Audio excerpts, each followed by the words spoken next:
The bullet passed so close to Sarah Oakley's head that she felt the heat of it before she heard the crack of the gunshot echo through the dusty street of Benton, Arkansas. She stumbled, her left leg buckling beneath her as it always did when she moved too quickly, and the laughter from the saloon porch cut through the September afternoon like a whip. "Look at that cripple dance," someone called out, and Sarah's cheeks burned hotter than the late summer sun beating down on her shoulders. It was 1878, and Benton was a town that did not forgive weakness. She had learned that lesson the hard way over the past 3 years, since the wagon accident that had shattered her leg and killed her parents on the trail from Missouri. She pushed herself up from the dirt, ignoring the pain that shot through her hip, and retrieved the basket of mending she had been carrying. Mrs. Henderson's tablecloths lay scattered in the dust, and Sarah's heart sank as she gathered them up, knowing she would have to wash them again before she could return them. The coins Mrs. Henderson had promised would barely cover flour and coffee as it was. "You boys ought to be ashamed," a voice drawled from somewhere behind her, deep and steady as a river current. "Shooting iron in the middle of town like a bunch of drunk fools. Could have killed somebody." Sarah did not look up. She had heard enough false concern to last a lifetime. People in Benton fell into 2 categories: those who mocked her limp openly, and those who pretended not to notice while treating her like something broken that needed fixing or, worse, needed putting out of its misery. "Was just having some fun, mister. Did not mean nothing by it." The voice belonged to Cole Sawyer, the banker's son, who had never worked a day in his life and spent most of his time drinking away his father's money. Fun. The stranger's boots appeared in Sarah's line of vision as she knelt in the dirt, scuffed leather worn soft with use. "That what you call terrorizing a woman trying to make her way home? That ain't no woman, that's just Sarah. She don't mind." Sarah's fingers tightened on the basket handle. She minded. God, how she minded. But what good did it do to say so when the sheriff was Cole's uncle and the whole town seemed to think her limp made her fair game for whatever cruelty they felt like dishing out that day? "Well, I mind." The stranger's hand appeared in front of her, weathered and strong. "Madam, let me help you up." Sarah hesitated. She had learned not to trust kindness in this town. It usually came with a price, or worse, with pity. But her leg was throbbing and the sun was merciless, so she took his hand. His grip was firm, and he pulled her to her feet with an easy strength that suggested he was used to hard work.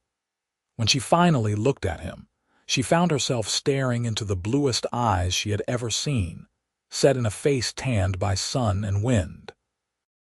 He was tall, broad-shouldered, with dark hair that curled slightly at his collar. He wore the clothes of a working cowboy, dusty denim, and a shirt that had seen better days, but there was something in the way he carried himself that spoke of quiet confidence. "Thank you," Sarah managed, trying to step back, but he did not release her hand immediately. "You hurt." "No more than usual." The words came out sharper than she intended, defensive. "That leg give you trouble?" He asked it so matter-of-factly, without a trace of pity, that Sarah found herself answering honestly. "Since a wagon rolled over it 3 years back. Broke in 4 places. Doctor did what he could, but it healed crooked." The stranger nodded as if she had just told him it might rain later. "Knew a fellow in Texas. Got kicked by a horse so hard it shattered his shoulder. Healed up all wrong, could not lift his arm higher than his chest. Best bronc rider I ever saw.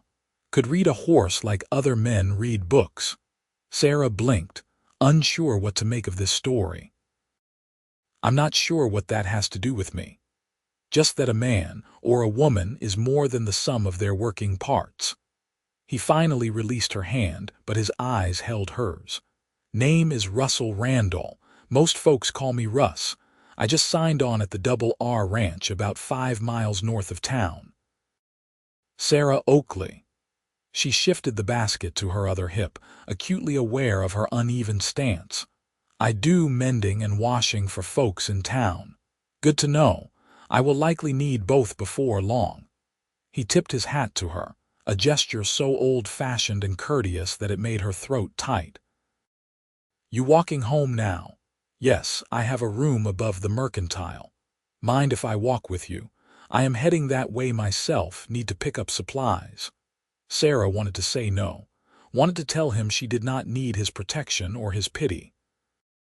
But Cole and his friends were still on the saloon porch, watching, and she could feel their eyes on her back like ants crawling on her skin. I suppose that would be fine, she said quietly. They walked in silence for a while, Russ matching his pace to hers without comment. Sarah had grown used to people either rushing ahead and leaving her behind or walking so slowly beside her that it was obvious they were accommodating her disability. Russ did neither. He simply walked, his long strides shortened just enough that she did not have to struggle to keep up. How long have you been in Benton? He asked after a block. 3 years since the accident. My parents and I were heading west to join my uncle in California. Wagon axle broke crossing a creek just outside of town. Current was stronger than it looked. My father tried to save my mother, but the wagon rolled and they both went under. By the time folks from town got there, they were gone. Wagon pinned my leg against a rock. The story came out flat, rehearsed from telling it too many times to the few people who bothered to ask. That is hard. You got other family, my uncle, but I never heard back from the letters I sent. Do not know if he even got them or if something happened to him. I am on my own now. Russ was quiet for a moment, and when he spoke again, his voice was gentler. That takes a lot of strength, making your own way. Sarah laughed, but there was no humor in it. You are the first person in this town who has ever said so. Most people seem to think I am just taking up space until I die or move on. Then most people in this town are fools. They reached the mercantile and Sarah paused at the external stairs that led to her room. Thank you for walking with me, Mr. Randall. Russ, he corrected. And it was my pleasure, Miss Oakley. Maybe I will see you around. Maybe. She did not let herself hope for it. But 3 days later, Russ appeared at her door with a shirt that needed buttons replaced and a smile that made her stomach flutter in a way she had almost forgotten was possible. He came back the following week with another mending job, and the week after that. Sometimes he would walk her to the well when she needed water, carrying the heavy buckets up the stairs for her. Sometimes he would just sit on the steps and talk while she worked, telling her stories about cattle drives and the ranches he had worked, the places he had seen. Sarah found herself looking forward to his visits with an eagerness that frightened her.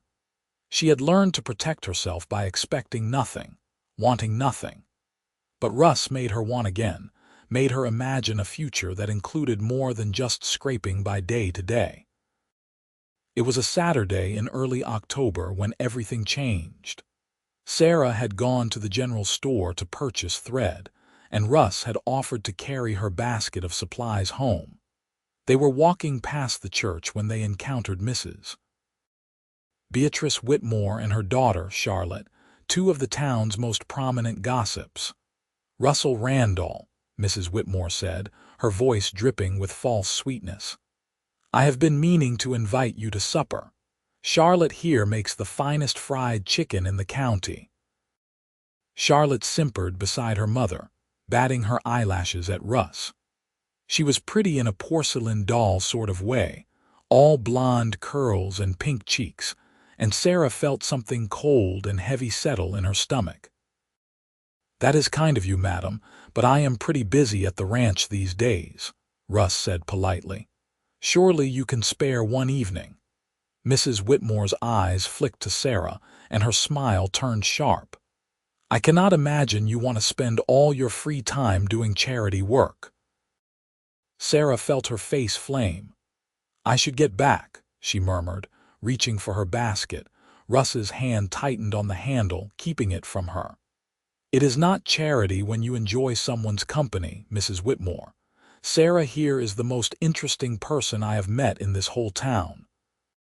Smart, funny, works harder than most men I know. I consider myself lucky she tolerates my presence." Mrs. Whitmore's mouth opened and closed like a fish. Charlotte looked between Russ and Sarah with undisguised confusion, as if she could not comprehend why anyone would choose a cripple over her. "Well," Mrs. Whitmore finally managed, "I suppose there is no accounting for taste." She grabbed Charlotte's arm and steered her away, muttering under her breath. Sarah stood frozen, Russ's words echoing in her mind. When she finally found her voice, it came out shaky. "You did not have to do that." "Do what? Defend me? Pretend we are friends?" Russ stopped walking and turned to face her, right there in the middle of the street. "Sarah, I am not pretending anything. You are the best part of my week. Do you think I keep inventing mending jobs because I am particularly hard on my clothes? I thought you were being kind. I am being selfish." He set the basket down and took her hand, his thumb tracing circles on her palm. "I am spending time with you because it makes me happy, because you make me laugh. Because when I am with you, I feel like I can be myself instead of whoever folks expect me to be." Sarah's heart was pounding so hard she thought it might burst from her chest. "Russ, I cannot give you what other women can. I cannot dance with you. I cannot take long walks in the countryside. I will never be able to run or ride properly or do 100 other things that normal women do." "You walk just fine to me," Russ said softly. "Let me walk beside you." Tears pricked Sarah's eyes. "People will talk. Let them talk. I stopped caring what people thought of me a long time ago." He squeezed her hand gently. "The question is, do you want me to stop coming around? Because if you do, I will respect that and leave you be. But if there is any chance you might feel even a fraction of what I am feeling, then I would like to keep walking beside you for as long as you will let me." Sarah looked into his eyes and saw nothing but sincerity. No pity, no false kindness, just a man who saw her as she was and somehow, impossibly, wanted her anyway. "I would like that," she whispered. Russ's smile could have lit up the whole territory. He picked up her basket with one hand and offered her his other arm. "Then let's get you home." The next few weeks were the happiest of Sarah's life. Russ came to see her every chance he got, sometimes bringing wildflowers he had picked on the ride into town, sometimes bringing nothing but himself and that smile that made her insides turn to honey. He took her to the Sunday social at the church, ignoring the whispers and stares, and waltzed with her in a slow circle that accommodated her limp so naturally that Sarah almost forgot to be self-conscious. He told her about his childhood in Kansas, about losing his own parents to cholera when he was 16 and making his way west working cattle drives. He had never had much schooling, but he was intelligent and observant, and he listened when Sarah talked about the books she loved to read, borrowed from the lending library the preacher's wife ran. Sarah, in turn, found herself opening up in ways she had not done since her parents died. She told him about her dreams of opening her own dress shop someday, about her love of sewing and creating beautiful things. She told him about the loneliness that had become her constant companion, about the nights when the pain in her leg kept her awake, and she wondered if anyone would even notice if she disappeared. "I would notice," Russ said fiercely when she confessed that fear. "Sarah, if you vanished tomorrow, it would break something in me that could never be fixed. You are not invisible, not to me. You never could be." It was late November when the first real trouble came. Sarah was at the well, struggling to haul up a bucket of water when Cole Sawyer and 2 of his friends surrounded her. "Where is your cowboy today?" Cole sneered. "Getting tired of you yet?" Sarah ignored him, focusing on the rope in her hands. Her arms were shaking with the effort of pulling the heavy bucket up. "I asked you a question, cripple, and I do not owe you an answer." Sarah's voice was steady even though her heart was racing. Cole stepped closer, and she could smell the whiskey on his breath. It was barely noon. "You think you are special because some drifter is paying you attention. He is just using you, you know. Men like that, they take what they want and move on.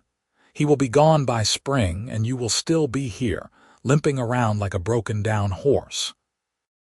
The words hit harder than Sarah wanted to admit because they echoed her own secret fears. Russ had never talked about the future, never made any promises. What if Cole was right? What if this was just a passing fancy, and Russ would ride away when he got bored or when someone prettier and less damaged caught his eye? "Leave her alone, Cole." The voice came from Tom Harrison, the blacksmith's son, a quiet young man who had always been civil to Sarah. He stood at the edge of the well, hammer in hand. "You got nothing better to do than harass women." Cole glared at him but backed off, and Sarah let out a breath she had not known she was holding. Tom helped her finish drawing the water and carried the bucket to the foot of her stairs. "Thank you," Sarah said gratefully. "Do not listen to Cole," Tom said. "He is just bitter because Russell knocked him on his rear last week when Cole tried to cheat him at cards. Your fellow is a good man, Miss Oakley. Whole town knows it, even if some folks are too proud to admit it." After Tom left, Sarah sat on the stairs and let herself cry for the first time in months. Not from sadness, exactly, but from the overwhelming weight of hoping for something she was afraid to believe in. She cried for the girl she had been before the accident, the one who had dreamed of adventure and romance. She cried for her parents and the life they never got to live. And she cried because for the first time in 3 years, she was not just surviving. She was living, and it was terrifying. When Russ found her there an hour later, eyes red and face blotchy, he did not ask questions. He just sat down beside her and pulled her into his arms, letting her rest her head against his shoulder. "Bad day?" he asked finally. "Cole Sawyer seems to think you are going to leave me," Sarah said, her voice muffled against his shirt. Russ was quiet for a long moment. Then he said, "I need to show you something. Can you ride if I hold you?" "I suppose so." "Why? Trust me." Sarah nodded, and Russ helped her down the stairs to where his horse, a big bay gelding named Copper, was tied. He swung into the saddle and then reached down to pull Sarah up in front of him. She had not been on a horse since the accident, and the height made her dizzy, but Russ's arms around her were solid and sure. They rode out of town, heading north on the main road. After about 20 minutes, Russ turned Copper onto a smaller trail that led through a stand of pine trees. They emerged into a clearing, and Sarah gasped.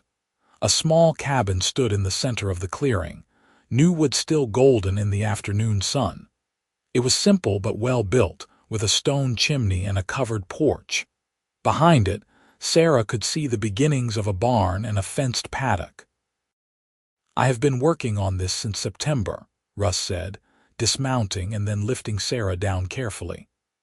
"The ranch boss, Mr. Reynolds, sold me this plot of land. It is still part of the ranch property, but it is mine. I am building my own place." Sarah stared at the cabin, her mind reeling. "Why are you showing me this?" Russ took both her hands in his. "Because I need you to understand that I am not going anywhere. I am putting down roots here, Sarah. I am building a life, and I am hoping, maybe, that you might want to be part of that life." "Russ, I love you," he said, and the words hung in the air between them, huge and terrifying and wonderful. "I have loved you since the day I met you in the street covered in dust, trying so hard to be strong when the whole world was being cruel. I love your courage and your humor, and the way you bite your lip when you are concentrating on your sewing. I love that you never complain, even though I know you are in pain more often than not. I love every single thing about you, including the limp that you think makes you less than everyone else." Sarah was crying again, but this time the tears felt different, cleaner somehow. "I love you too," she whispered. "I am so afraid of losing you. Then do not lose me. Marry me." Russ pulled a small ring from his pocket, simple silver with a tiny stone that caught the light. "I know it is not much, and I know this cabin is not fancy, but it is ours if you want it. We can build a life here together. You can have your dress shop in town, and I will work the ranch, and we will have a home where you never have to be afraid or ashamed or alone again." "Yes," Sarah breathed, and then louder, "Yes, yes, yes."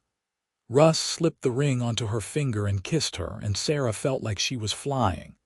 When they finally broke apart, both breathless and grinning, Russ swept her up in his arms and carried her up the porch steps. "Let me show you inside," he said. "I made sure there are no stairs to the bedroom. Everything is on one level, and look." He pointed to the porch. "I built the railing low so you can use it for support if your leg is bothering you. There is a bench here where you can sit and watch the sunset. And inside, I made the kitchen table lower than standard so you do not have to stand as much when you are working." Sarah looked around the cabin with wonder. Every detail had been designed with her in mind, with her comfort and ease of movement considered.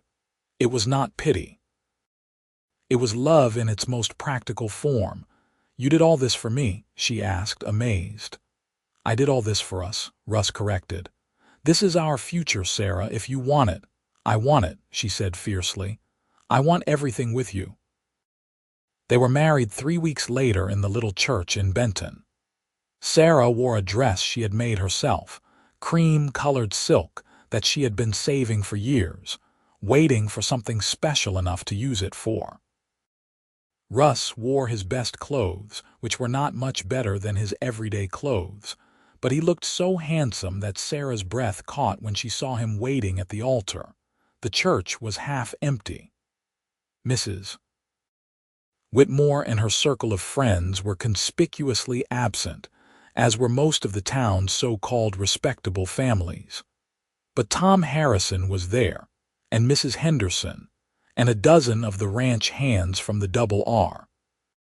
The preacher's wife played the organ, and Sarah walked down the aisle on her own, her limp pronounced but her head held high.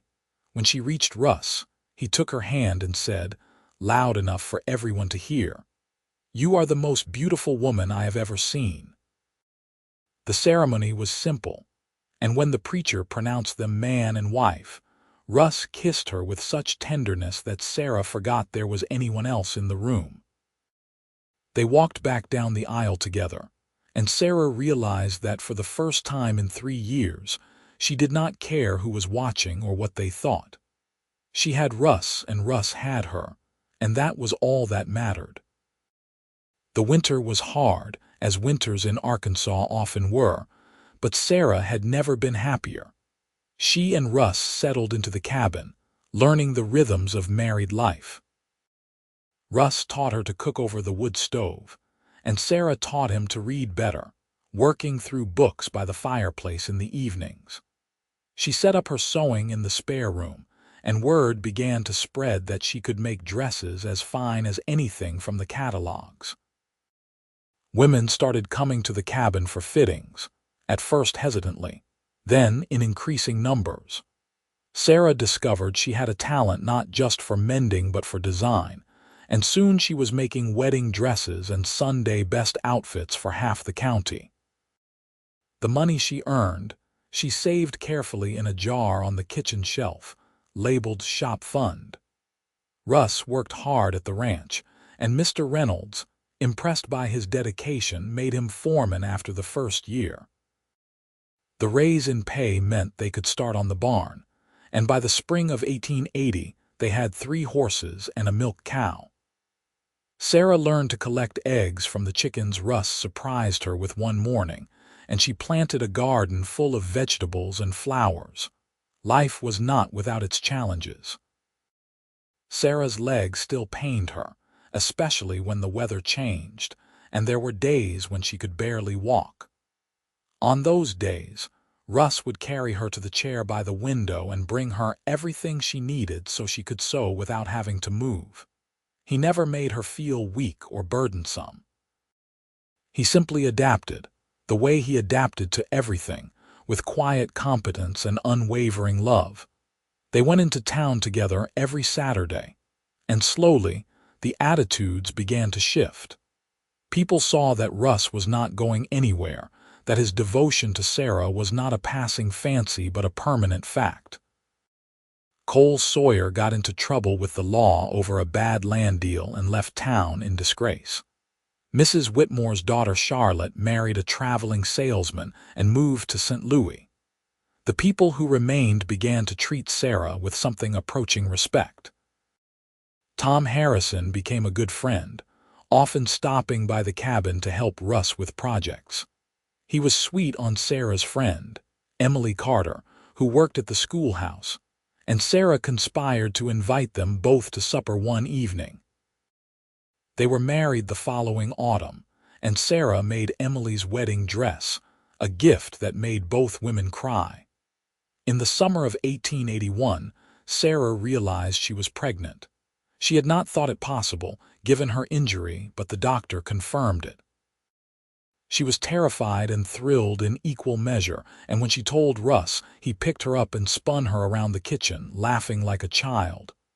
"Are you happy?" Sarah asked, slightly dizzy. "Happy does not even begin to cover it," Russ said. "You have given me everything, Sarah, everything." The pregnancy was difficult. Sarah's damaged leg made it hard for her to carry the extra weight, and she spent the last 2 months mostly confined to bed. Russ hired Mrs. Henderson's daughter to help with the housework and cooking, and he sat with Sarah every evening, reading to her and rubbing her aching back. Their son was born on a cold February morning in 1882, healthy and squalling. They named him Daniel after Sarah's father, and Russ cried when he held his son for the first time, tears streaming down his face. "Look at him," he whispered. "Look at what we made." Sarah, exhausted but radiant, smiled up at her husband. "He is perfect, like his mother." "Like both his parents," Sarah corrected. Daniel was a happy baby, and Russ was a devoted father. He would walk the floor with the baby at night when Daniel was fussy, singing old cowboy songs in his deep voice. He built a cradle with his own hands, carved with horses and stars. Sarah would sit and nurse their son, watching her husband work, and think about how far she had come from that dusty street where she had fallen. How impossible this happiness would have seemed just a few years ago. When Daniel was 6 months old, Sarah finally opened her shop in town. Russ had helped her find a space on Main Street, a small storefront with good light and enough room for her sewing machines and fabric. She hired a local girl to help mind the shop when she was home with Daniel, and business boomed. "Oakley's Fine Dressmaking," read the sign out front, painted by Tom Harrison himself. Sarah kept the Oakley name for business, though she was Sarah Randall now in every other way. The shop became a gathering place for the women of Benton, a space where they could talk freely while Sarah worked her magic with needle and thread. She never tried to hide her limp. Some days, she used a cane that Russ had carved for her, smooth and sturdy. Some days she leaned heavily on the cutting table, but she never apologized for it, and eventually people stopped noticing. They saw her talent, her warmth, her growing success. They saw the way Russ looked at her when he came to walk her home, like she hung the moon and stars. The years passed quickly, full of work and love and simple joys. Daniel grew into a bright, curious boy who adored his father and doted on his mother. When he was 3, Sarah became pregnant again, and in the spring of 1885 they welcomed a daughter they named Rose, after Russ's mother. Rose had her father's blue eyes and her mother's determination. She was walking by 10 months, tearing around the cabin on sturdy legs, and Sarah felt a bittersweet pang watching her daughter do so easily what had been stolen from her. But there was no real envy in it, only gratitude that her children would never know the limitations she had lived with. By 1887, the cabin had been expanded twice. Russ and Tom had added 2 bedrooms and a proper parlor, and Sarah's shop in town was so successful that she was training 2 apprentices. They had money in the bank, respect in the community, and a home filled with laughter. On their 10th wedding anniversary, Russ took Sarah back to the clearing where he had proposed. The cabin had grown, but the original porch was still there, and they sat on the bench he had built all those years ago, watching the sunset paint the sky in shades of gold and crimson. "Do you ever think about what your life would have been like if we had never met?" Sarah asked, leaning against her husband's shoulder. "No," Russ said simply, "because any life without you in it is not worth imagining. I was so broken when you found me. You were never broken." Russ tilted her face up to look at him. "A little bent, maybe, but never broken. You are the strongest person I know, Sarah Randall. You always have been." "I love you," Sarah said, the words as true now as they had been the first time she spoke them. "I love you too," Russ replied. "Let me walk beside you for the rest of our lives." "Always," Sarah promised. They sat together as the stars began to appear, 2 people who had found in each other what the world had tried to convince them they did not deserve. Sarah's leg still ached, and it probably always would. But she had learned that being whole had nothing to do with how straight you walked. It had to do with who walked beside you, and the life you built together step by uneven step. Daniel came running around the corner of the cabin, Rose toddling behind him as fast as her little legs could carry her. "Mama, Papa, come see. I caught a frog," Russ laughed and stood, offering Sarah his hand. She took it, as she had taken it that first day in the dusty street of Benton, and let him pull her to her feet. Together they walked toward their children, their future, their home. In town, the lamps were being lit in the windows. Sarah's shop stood dark for the night, but it would be there tomorrow, a testament to what she had built. The people who had once mocked her now brought her their most precious garments to mend, their daughters to fit for wedding dresses. They had learned what Russ had known from the beginning, that Sarah Oakley Randall was not defined by her limp, but by her character, her skill, and the fierce love in her heart. As they reached the children, Rose held up her arms to Sarah, who scooped her up despite the twinge in her leg. Daniel showed Russ the frog with pride, and they all trooped back to the cabin together, a family complete and whole. That night, after the children were in bed, Sarah and Russ lay together in the darkness, hands intertwined. Through the open window, they could hear the night sounds of the Arkansas countryside, crickets singing, an owl hooting in the distance, the wind rustling through the pine trees. "Are you happy?" Russ asked softly. Sarah thought about everything they had overcome, all the obstacles they had faced and conquered together. She thought about the scared, lonely woman she had been, and the confident, loved woman she had become. She thought about her children sleeping peacefully down the hall, about her thriving business, about the community she had built and the life she had claimed for herself. "I am more than happy," she said. "I am whole." And in the darkness, Russ smiled and pulled her closer, knowing that they had found what so many people searched for their whole lives. A love that saw past imperfections to the beautiful truth underneath. A partnership built on respect and understanding, and a home where 2 broken pieces had fused together into something unbreakable. The years continued to unfold with their share of challenges and triumphs. In 1889, when Daniel was 7 and Rose 4, the Randall family expanded again with the birth of twin boys, James and Joseph. The delivery was difficult, and for a few terrifying hours, Russ feared he might lose Sarah. But she fought through with the same stubborn strength she had shown every day since he met her, and both boys were born healthy. 4 children, Sarah said weakly, looking at her husband with exhausted eyes. I think we have done our part to populate Arkansas. Russ laughed through his tears and kissed her forehead. I think you might be right. The cabin, already expanded, grew again. Russ and Tom, now partners in a small construction business on the side, added a second floor with 3 more bedrooms. Sarah's shop in town had taken over the space next door, and she now employed 6 women full-time. She had become something of a mentor to young women in Benton who wanted to learn a trade, and the shop was known throughout the county for its quality and fair prices. Daniel showed an early aptitude for working with horses, spending all his free time at the ranch with his father. Rose was artistic like her mother, already sketching dress designs at age 4 that showed real promise. The twins were still too young to show their interests, but they were healthy and happy, filling the house with noise and chaos.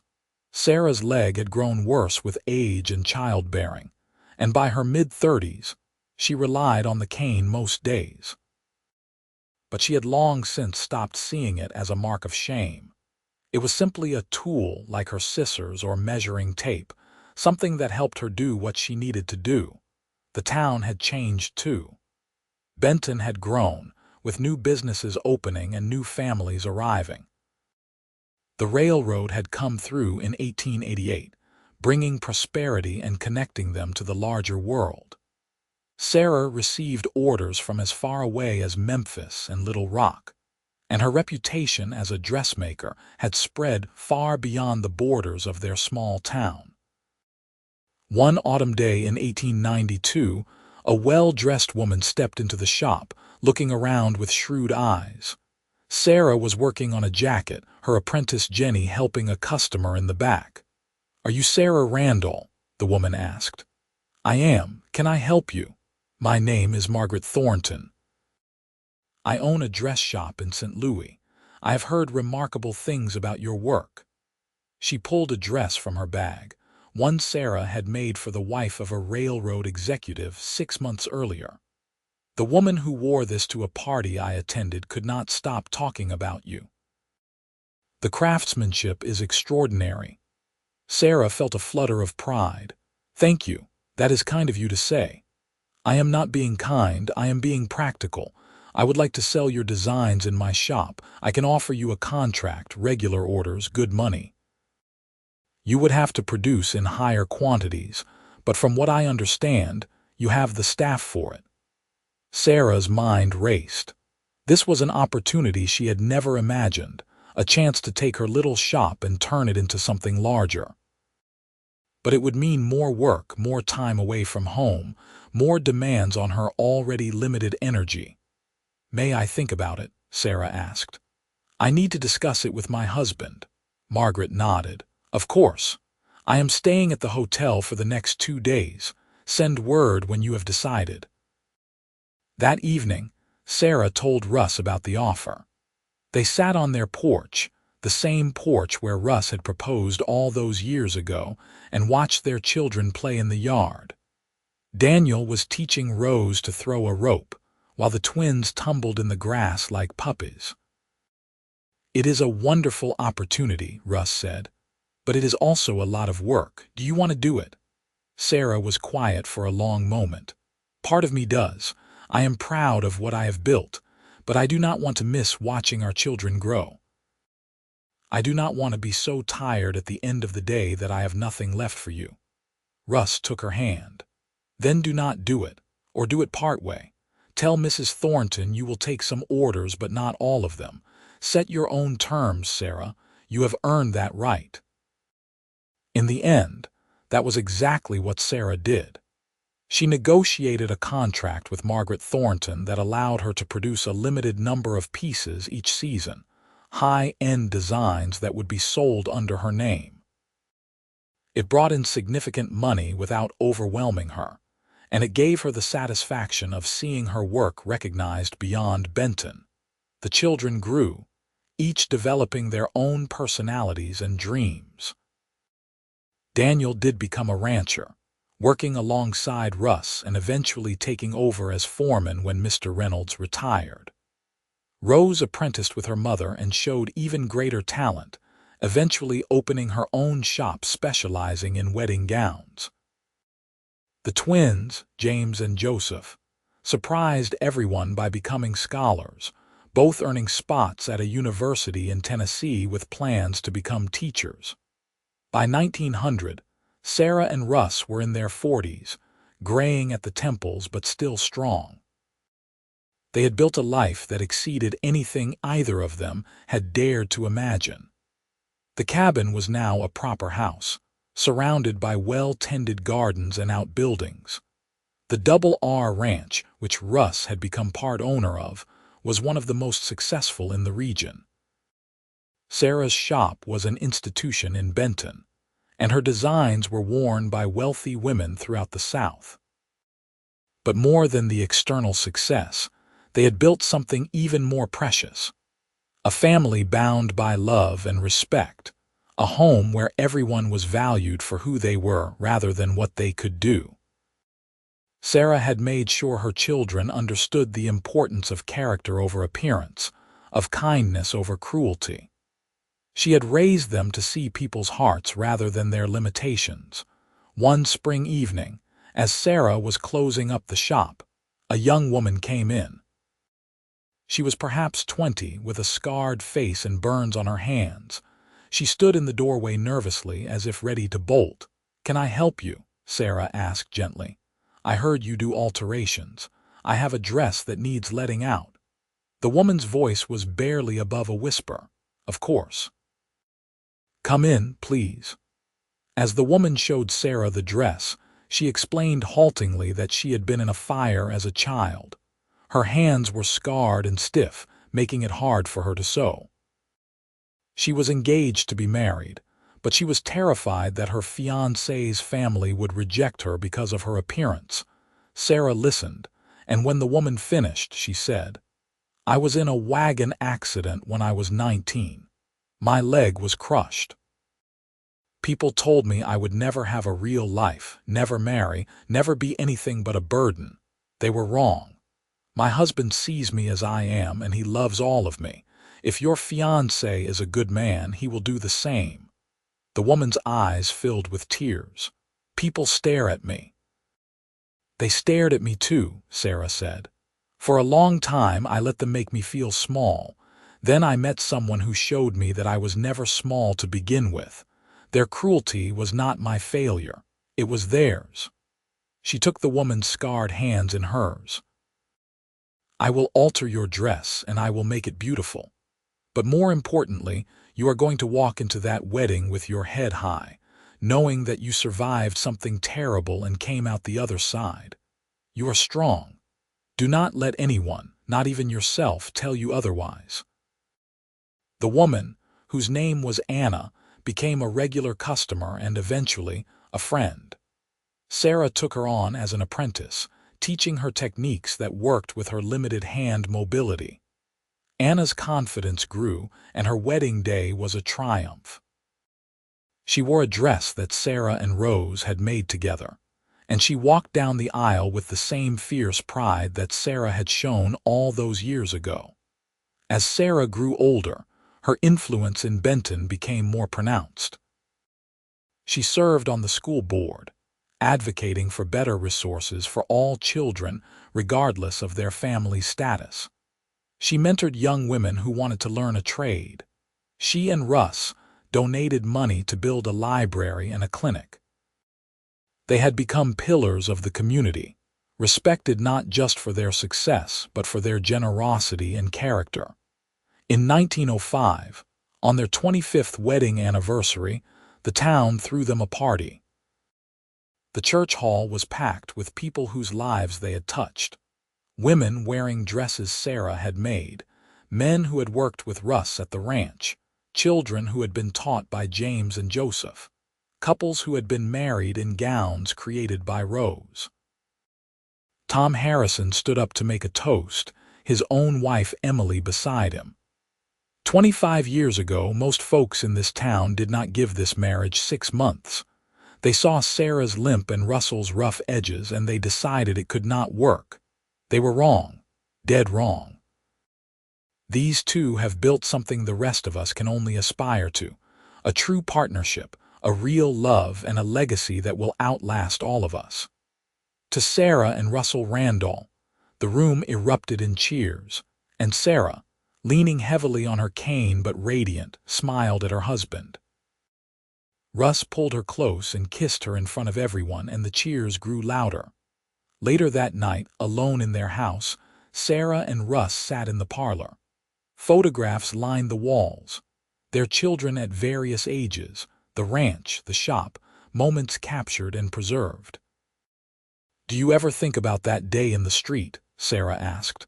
"When you first spoke to me?" "Every day," Russ said. "Best decision I ever made. You barely knew me." "I knew enough. I saw a woman who was getting back up no matter how many times the world knocked her down. I saw strength and grace in something that called to me. I just followed my instincts." Sarah laughed softly. "Your instincts were good. They led me to you, did they not?" They sat in comfortable silence, the kind that only comes from decades of shared life. Outside, the Arkansas night was alive with sound. Inside, the house was quiet, their children grown and gone to their own homes, but still the air was full of love and memory. "I want you to know something," Sarah said finally. "When we met, I thought my life was over. I thought the accident had taken everything from me, my parents, my health, my future. But it led me to you, and you gave me a life I never dreamed was possible. You made me believe I was worth loving." Russ's eyes were bright with unshed tears. "You were always worth loving, Sarah.